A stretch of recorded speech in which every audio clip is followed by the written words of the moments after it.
తెలిసి తెలియక చేసే చిన్న చిన్న పొరపాట్లు చాలా సమస్యలకు కారణమవుతాయి.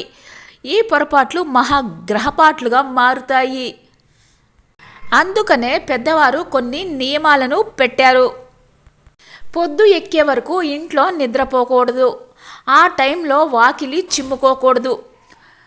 సూర్యుని మొహాన నీళ్లు చల్లినట్లు అప్పుడు నీళ్లు చల్లకూడదు. నిద్ర లేవగానే ఆ దుప్పటి విదిలించి మడవాలి, లేకపోతే దరిద్ర దేవత ఆసనంగా అక్కడ ఉంటుంది.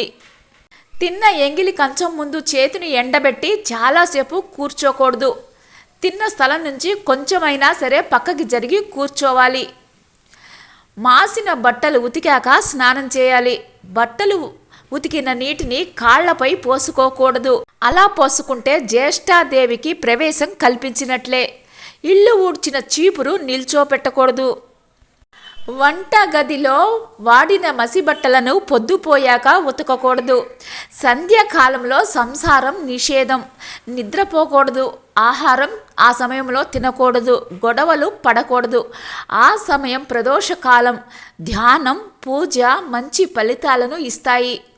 పూజ గదిలో ఒకే రూపానికి చెందిన 2 విగ్రహాలు ఉండకూడదు. విగ్రహాల ఎత్తు కొంచెం తక్కువగా ఉండేట్లు చూసుకోవాలి. లేకపోతే మహానైవేద్యాన్ని పెట్టాల్సి ఉంటుంది. వెళ్ళిన ప్రతి దేవాలయాల నుంచి విగ్రహాలు తెచ్చుకొని ఇంటి నిండా పెట్టుకోకూడదు. పూజ చేసే విగ్రహాల ముందు ఉదయం సాయంత్రం ఖచ్చితంగా మంచినీరు ఉంచాలి. ఒక కుందె దీపం పెట్టేవాళ్ళు 3 ఒత్తులను వేయాలి. 2 కుందెలతోటి దీపాలు పెడితే 2 ఒత్తులు వేస్తే సరిపోతుంది.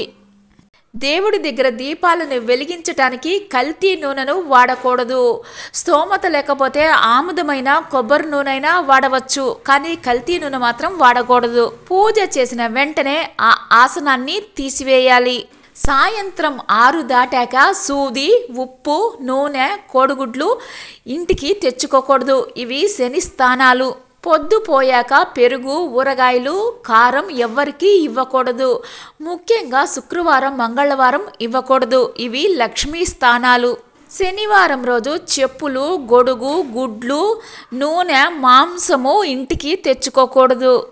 జాతకంలో కుజదోషం ఉన్నవారు, వ్యాపారంలో గొడవలు, ఇబ్బందులు ఉన్నవారు మంగళవారం రోజు గుడ్లు తినకూడదు. దాని ప్రభావం ఇంకా ఎక్కువగా ఉంటుంది. శనివారం రోజు నలుపు వస్త్రాలు ఇంటికి తీసుకొని రాకూడదు.